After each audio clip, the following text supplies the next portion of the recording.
예, 오늘의 증시 브리핑 시작하겠습니다.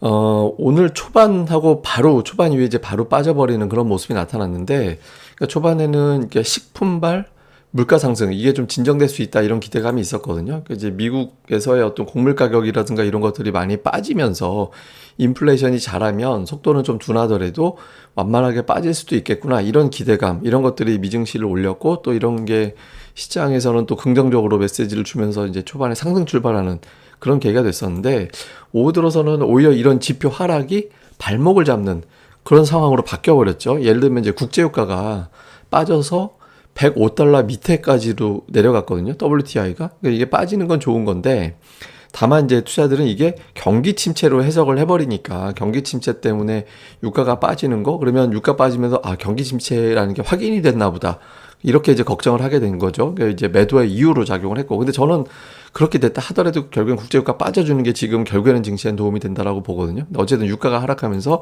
부담을 좀 자극을 했고, 여기에 이제 또 그 가상화폐, 이게 비트코인 추인데, 비트코인이 또 빠지면서 2만 달러 깨네 마네 뭐 이렇게 또 분위기가 바뀌어버렸잖아요.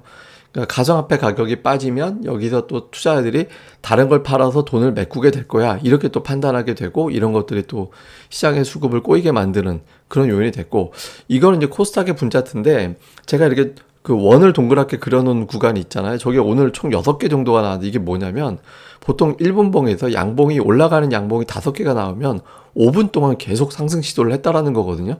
그러니까 제법 괜찮은 매수가 유입됐다라는 거고, 그렇게 되면 웬만하면 시장이 그 자리에서 돌리는 경우가 적지가 않아요. 근데 그 시도가 오늘 6번이나 있었는데 결과적으로는 더 밀어버렸잖아요. 이거는 뭔가 기계적인 매도, 큰 매도가 하루 종일 나왔다라는 거죠. 이게 이제 신용이 됐든 CFD가 됐든, 오늘 뭐 CFD 관련된 찌라시가 되게 많이 돌았습니다. 뭐 증권사 관련된 CFD 물량이 뭐 JP모건 창구로 나왔다더라. 관련된 종목들 리스트도 뭐 찌라시로 돌고 막 그랬거든요.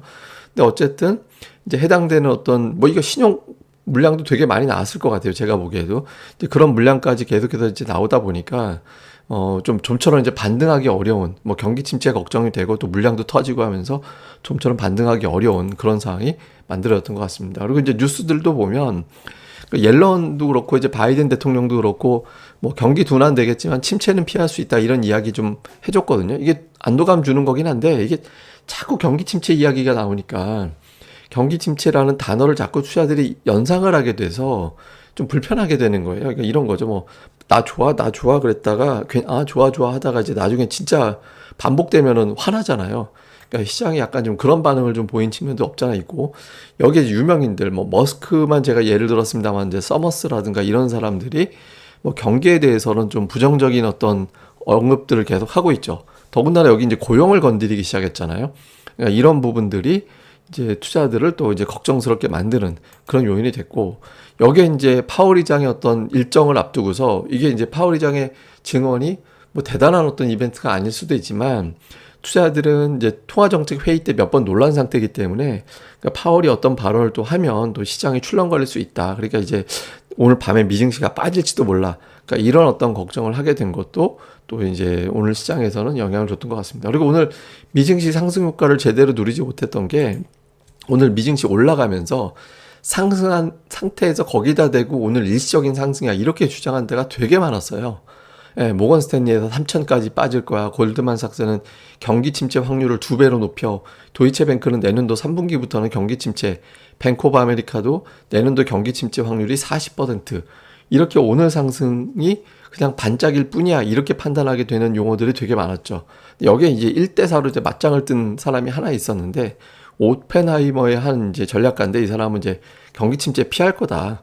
연준이 과거에 경험이 있기 때문에 경기 침체 피하면서 물가 잡을 수 있을 거야, 이렇게 이제 코멘트를 했거든요. 그러면서 무려 이제 5,330포인트까지 S&P 500 지수가 연말에 올라갈 거야, 이런 주장을 했거든요. 그러니까 진짜 1대4로 맞짱을 떴지만 다수의 어떤 분석가들이 일시적인 반등일 뿐이야, 이렇게 하다 보니까 오늘 미증시의 반등이 맞아, 그냥 반등하고 또 빠질 거야, 이렇게 해석이 되면서 이제 시장에서 별다른 힘을 발휘하지 못하는 그런 상황이 만들어졌죠. 다음에 이제 수급에서는, 오늘 종가 수급에서는 그게 티가 안 나는데 초반부터 금융투자가 팔았었거든요. 그러니까 금융투자가 세게 팔고, 외국인들의 매도가 그렇게 강하진 않았는데 어쨌든 외국인들도 팔고 하다 보니까 개장 초반부터 대형주들이 마이너스권에 있는 경우가 많았어요. 그러니까 시가총액 7위 중에서 4개가 개장 초에 지수가 플러스일 때도 마이너스였거든요. 그러니까 이제 금융투자재가 매도로 바뀔 가능성이 있기 때문에 외국인들이 받쳐주지 않으면 좀 어려울 수 있다. 재료상으로는 올라갈 수 있는데 제가 그 말씀 드렸었잖아요. 그러니까 뒷부분에서 매수로 다시 돌아서긴 했지만 수급 구도가 이제 썩 좋은 상황은 아니었죠. 근데 되게 특이한 게 뭐냐면 물론 이제 오늘 외국인 투자들이 막판에 또 선물을 우리 증시 마감시켜 놓고 하락 마감시켜 놓고 확 땡겼어요. 내일 초반에는 좀 선전할 가능성이 생겼는데 옵션은 계속해서 방향이 반대예요. 현물하고. 이게 그냥 어떤 의미가 있는지는 뭐 저 주관적인 판단은 있지만 뭐 함부로 얘기하면 안 될 것 같고 그래서 외국인들이 계속 반대로 가고 있거든요. 그래서 이제 외국인 투자들이 저걸 갖다가 그냥 한 번은 상승 그래도 반등할 거로 보는 건지 아니면 좀 뭐 그냥 아무 의미가 없는 건지는 좀 뭐 시간 보면서 나중에 또 대형주들 움직이는 거 보면서 판단을 좀 해야겠죠. 근데 어쨌든 외국인들이 되게 독특하게 가고 있다.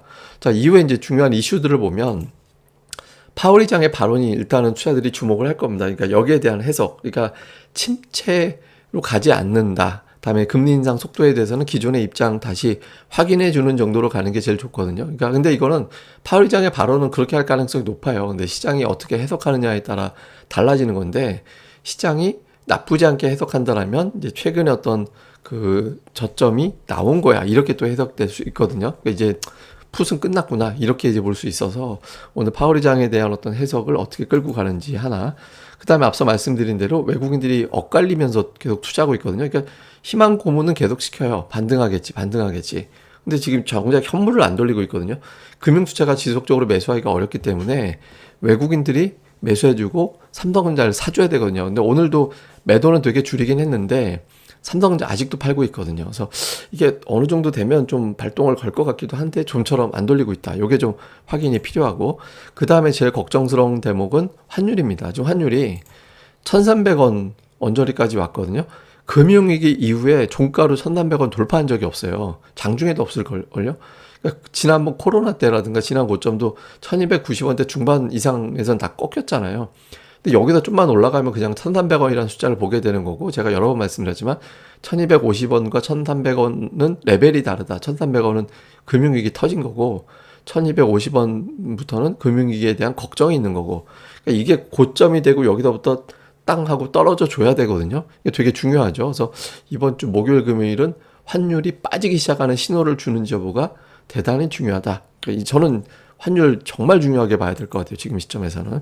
그다음에 뭐 올라간 종목은 뭐 곡물주와 일부 제약주 우리가 뭐 곡물도 또 엇갈려서 움직였고 제약주도 뭐 원숭이 두창 뭐 관련해서 움직인 게 있지만 이렇게 의미를 두기는 좀 애매하거든요. 그래서 워낙 하락 종목이 많았고요. 오늘 하락해서 6월이 역사상 두 번째 기록이었다가 오늘 하락으로 6월 하락폭으로는 사상 최고였고요. 오늘 하락 종목 수도 역대 2위인가 3위 정도 됐을 거예요. 그러니까 굉장히 안 좋았기 때문에 뭐 특징주를 이야기하는 거는 그렇게 큰 의미는 없는 것 같습니다. 근데 다만 외국인들이 좀 이상한 짓을 해놔서 지수가 또 이제 반등 시도도 또 나오긴 할 것 같다라는 게 있긴 한데 아까 말씀드린 대로 반등 시도가 오늘도 나오긴 했었잖아요. 초반에. 근데 그 지속성을 갖지 못했던 게 결국 외국인들이 안 사줬기 때문이거든요.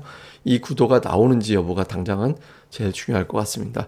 자, 기운들 내시고요. 저도 또 뭐 여러 가지 자료라든가 이런 것들을 좀 많이 준비해서 여러분들한테 또 전달을 해서 조금이라도 도움되도록 하겠습니다. 예, 그럼 하루 잘 보내시고요. 저는 또 다음에 뵙겠습니다. 그리고 구독하기 꼭 부탁드립니다. 감사합니다.